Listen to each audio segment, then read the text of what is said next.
Hey folks, we had to change tapes. The lighting is terrible. There's too much backlight. And the lighting outdoors is bad.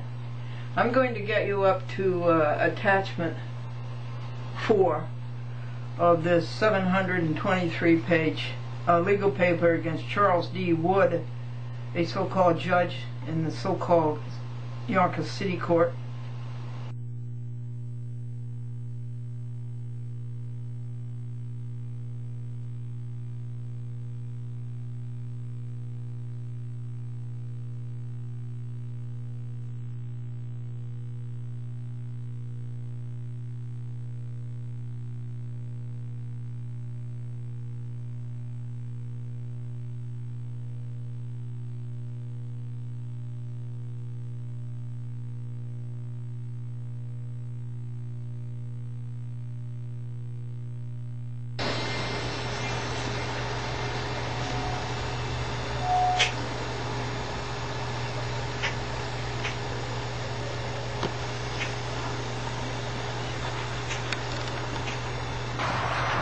Well folks, this is the in-mail.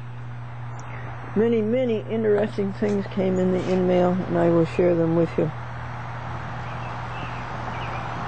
Now, this is a particularly great time of the year. The first week of May and the second week of May. This is May 7th, Monday. You see the new leaves? This is particularly thrilling. The new tender green leaves. The elm tree. Then the sun on the leaves to the west.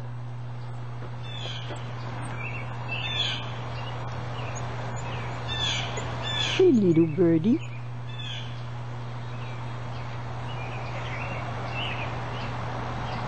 We had a beautiful, clear blue, bright, thrilling, exhilarating sky this morning.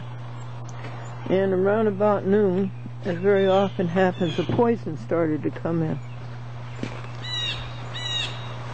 And it ruined it. You see the streaks, and they're still trying to ruin it. Isn't that awful? See, there's a streak, poison coming out, and it spreads and it spreads and it spreads until it ruins the beautiful blue sky. You see them all over?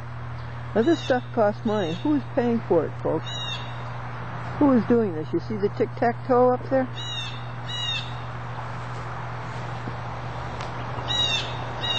Well, I think that our blue sky protector will stop that in a while, and above head we will have a blue sky again.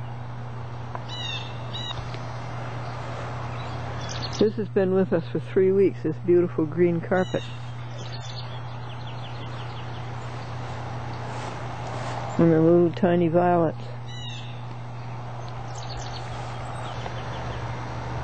The blueberry bushes have started.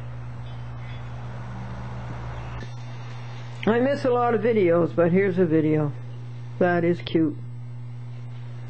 Back to back. 2 kitty cats that thought they didn't like each other.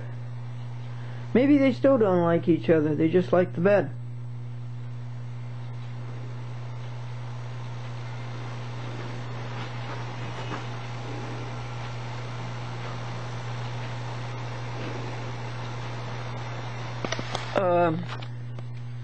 How many Teamsters does it take to change the light bulb? Oh, I don't know how many. 4. You got a problem with that? Yeah. That's funny. This woman was up at camp, and she was reading her book, and she looked out the window, and she says, oh, she saw the boat sitting in the lake, and she says, oh, wouldn't it be fun to get down and sit in the boat and read my book? So that's what she was doing, and the game warden came along, and he says, there's no fishing here, and I'm going to issue you a summons. And she says, I'm reading my book. Just a minute, folks. Boat in the lake, and she says, oh, wouldn't it be fun to go down and sit in the boat and read my book? And that's what she was doing. Then the game warden came along and he says, there's no fishing here and I'm going to issue you a summons. She says, I'm reading my book. He says, I don't care, you've got all the equipment. And she says, well, I'm going to charge you with sexual harassment. And he said, I didn't even touch you. And she says, no, I don't care, you've got all the equipment.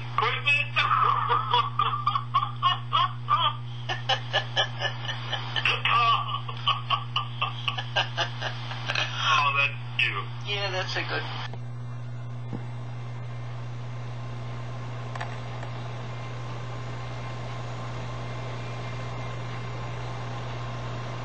And it's so cute when he does that. Sits there and waits to come in. He's a great vegetarian, I'll tell you. He likes chocolates. He likes the gravy, too. He licks up the gravy. Okay, .com. You want to let him in?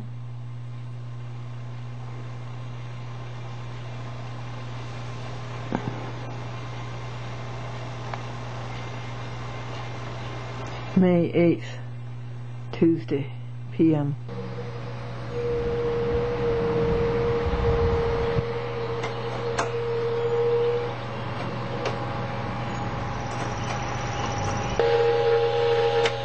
This little clock is such good company, and together we print page after page after page, 10,000, 20,000, whatever, in the past year. And this is Three Crooks, Walter A. Sawrock, Sadly Stevens, Jerk and Jerk, and John Bryan Hansberry, White Plains City Court. And this is a great fight for right.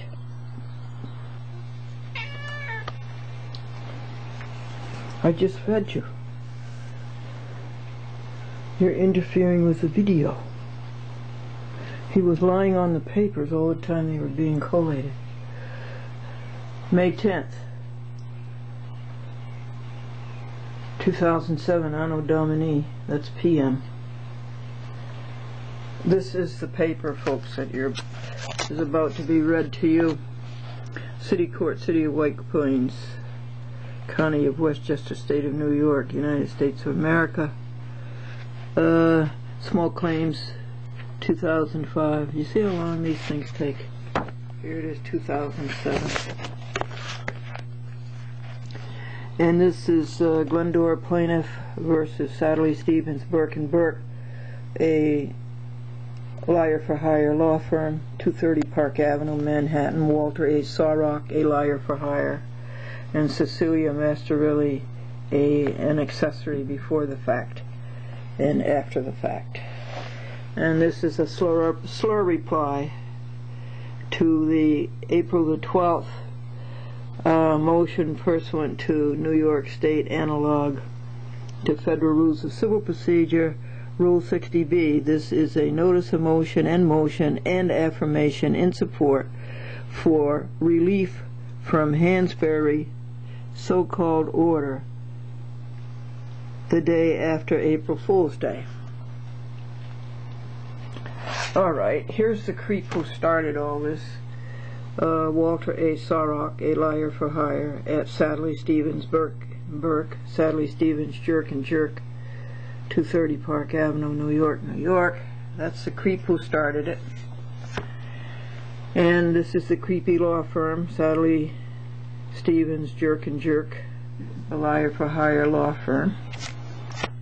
And it's going to accessory before the fact and after the fact, Cecilia Masterilli, Cablevision in Peekskill.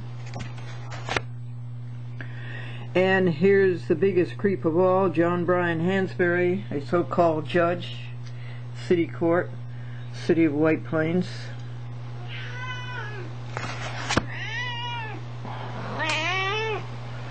Is this editorial comment?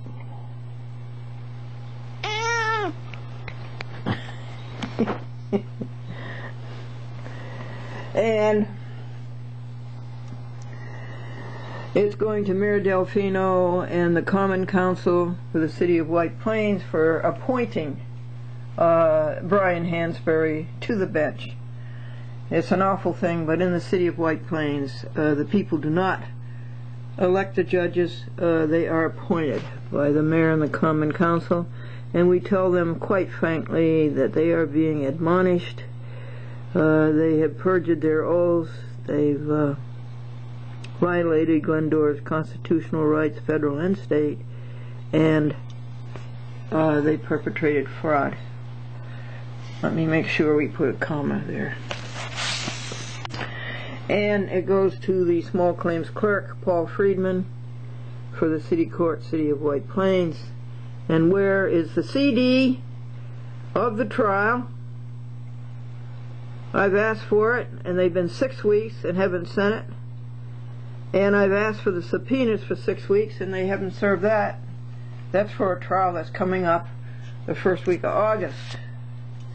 And I want Judith Kay, and I do mean Judith Kay, to know about this travesty and intent to defeat justice. And I want the New York State Commission on Judicial Conduct to know the further how bad Brian Hansberry is, John Brian Hansberry. And Kevin McCune wants the world to know how bad John Brian Hansberry is. And Sebastian has decided to stop his protest and just go to sleep. I think I will too, but not stop the protest. But you have to fight for America. Don't let them get away with it.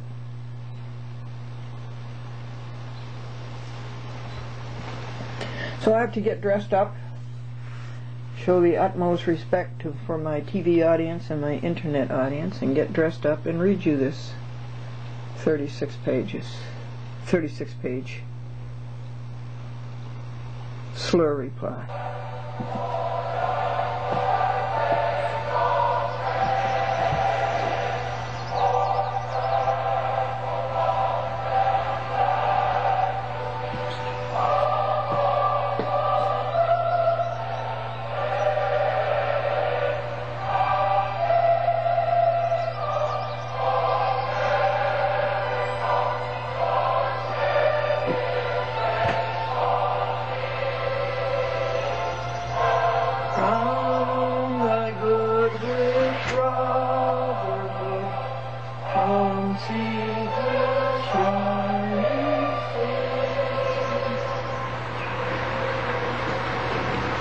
Good morning, folks. This is the day the Lord has made. We will rejoice and be glad in it. Psalm 118. We are ever vigilant of the corruption that has overtaken the courts, federal, state, municipal, and we have now another expose of said corruption. City Court, City of White Plains, County of Westchester, State of New York, United States of America, and on the internet. And this is Glendora Plaintiff versus Sadley, Stevens, Burke, Walter A. Sarok, and Cecilia Masterilli, in care of Cecilia Masterilli at 1053 Park Street, Peekskill, New York. And this is a slur reply to the paper of April the 12th, 2007, pursuant to New York State analog to Federal Rules of Civil Procedure, Rule 60B. This is a notice of motion and affirmation in support for relief from Hansberry's so-called order the day after April Fool's Day. Till all success be nobleness.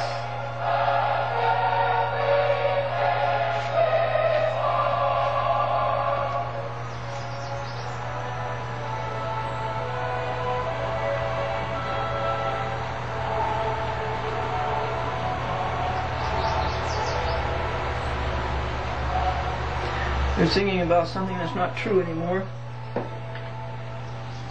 our beautiful has been taken over by a bunch of gangsters. First off, this paper by Liar for Hire, Walter A. Sarrock at Liar for Hire law firm, Sadly Stevens, Jerk and Jerk. He cannot read a caption and he cannot write. Isn't that something? He's caption captious.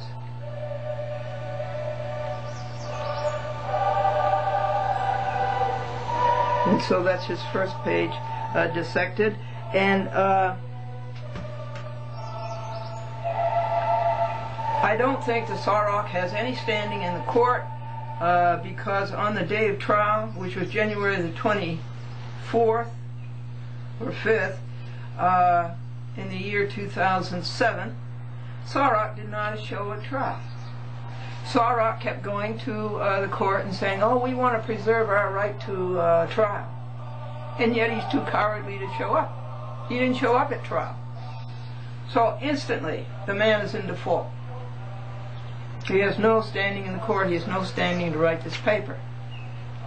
But they're so devious, they're so corrupted, they're so demoralized that they don't know the difference.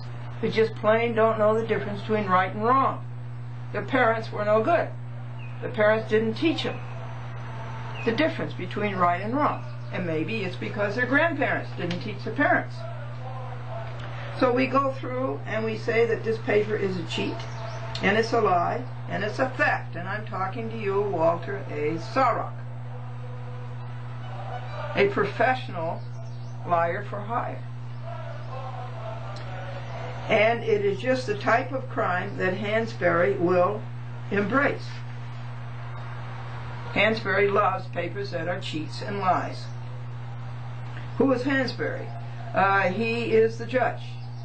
He was a part-time judge, and somehow or other he got appointed to being a full-time city judge in this court in White Plains. I got to find out how that happened because the City of White Plains, the mayor, Delfino, and the Common Council appoint the judges for the city court of the White Plains. Somehow or rather, somebody said, I think it was McCune, that a state agency changed Hansberry from a part-time city judge to a full-time city judge. That would have to be the Office of Court Administration. We have yet to investigate that. Anyway, Sarrock is in default. He never appeared at trial January 24, 2007. He was not represented at trial on January the 24th, 2007. So you see, he is in default, and for the same reason, so is Cecilia Masterilli, who is the accessory before the fact and after the fact. Glendora has 5 court monitors who witnessed the same, and Jasper said that she represented Sadly, Stevens, Burke, and Burke only. And Glendora has 5 court monitors who heard this. That would be Patrick Hanley and Mary Ramage and Lydia Page and Art Page and Suzanne McCormick. And Hansberry was there and knows so adcitiously. Adcitiously.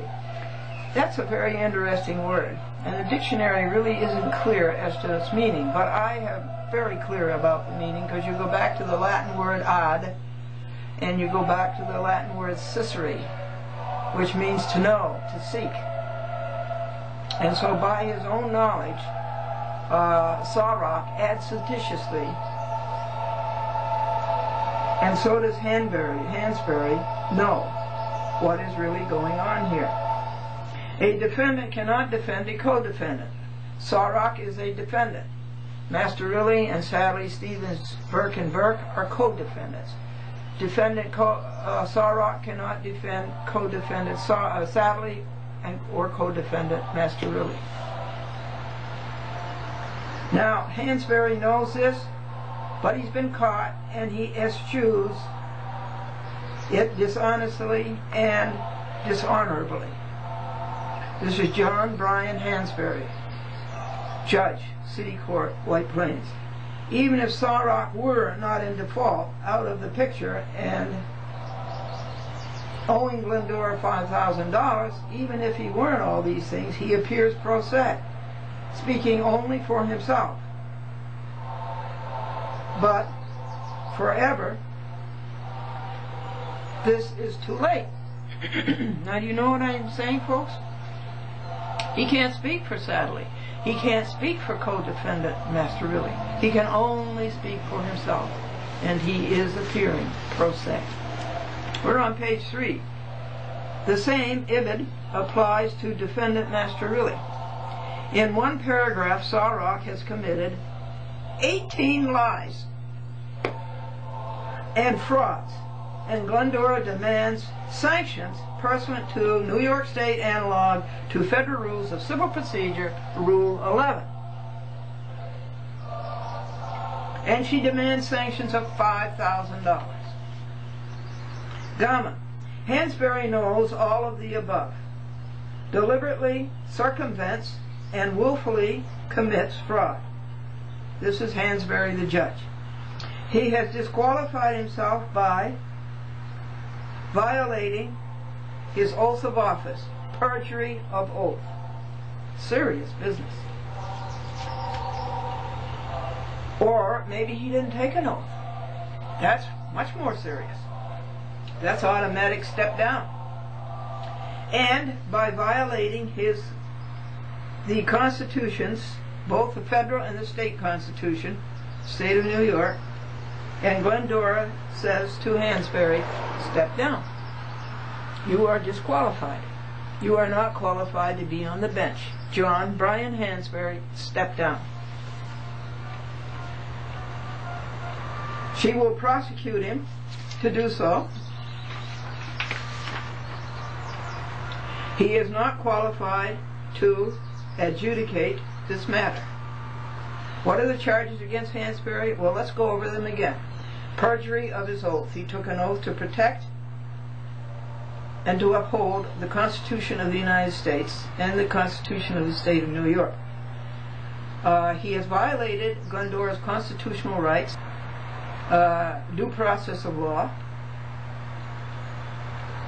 and all of the other ones that go with it. He has to be fair and unbiased. And he has also violated the statute of fraud. He has committed fraud unbelievably, incredibly.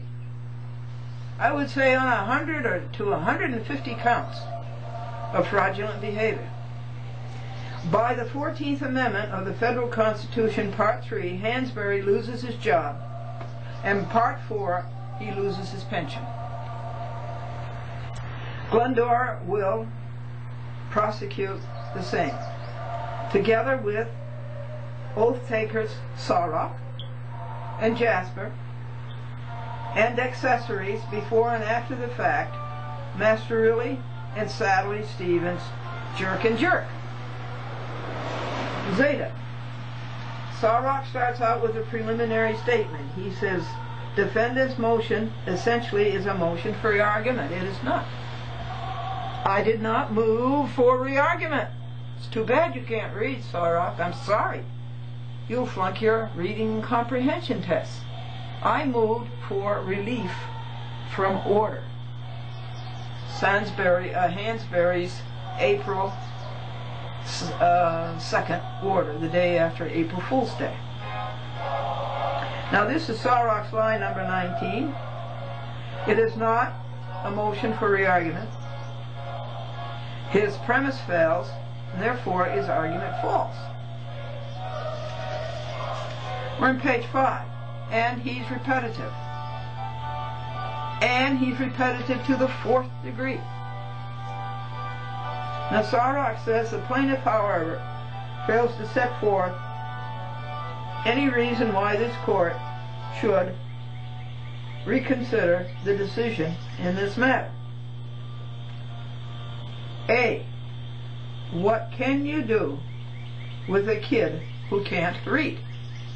B. Glendora documented the necessity of a new trial in over 500 pages. C. Line number 20 by Sarok. D. Sarok has cascaded over 300 lies in the past month. Excuse me, you have a record of that. I have read these 300 pages to you, verbatim, with a few well-chosen Anglo-Saxon comments. Sarok says the defendant, that's Glendora, Sarok says the decision found that Glendora was not entitled to a new trial because she, quote, failed to make a prima facie showing that the decision was not supported by legally sufficient evidence or that substantial justice had not been achieved. Well, Hansberry, that's one of your one-liners. Hansberry tosses out more one-liners than Henny Youngman. He doesn't substantiate what he says. He does not give grounds for what he says. He does not quote any law or any fact. So this is typical.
On page 6. This paper is not so long, it's only 36 pages. Now, says Sarok, faced with the decision, Glendora moved for relief from Hansberry's so-called order the day after April Fool's Day. Well, did it? I say I was moving for re-argument? No, I did not. I was moving for relief from the order. And Sarok is caught in his own lie again. We're up to 21 lies.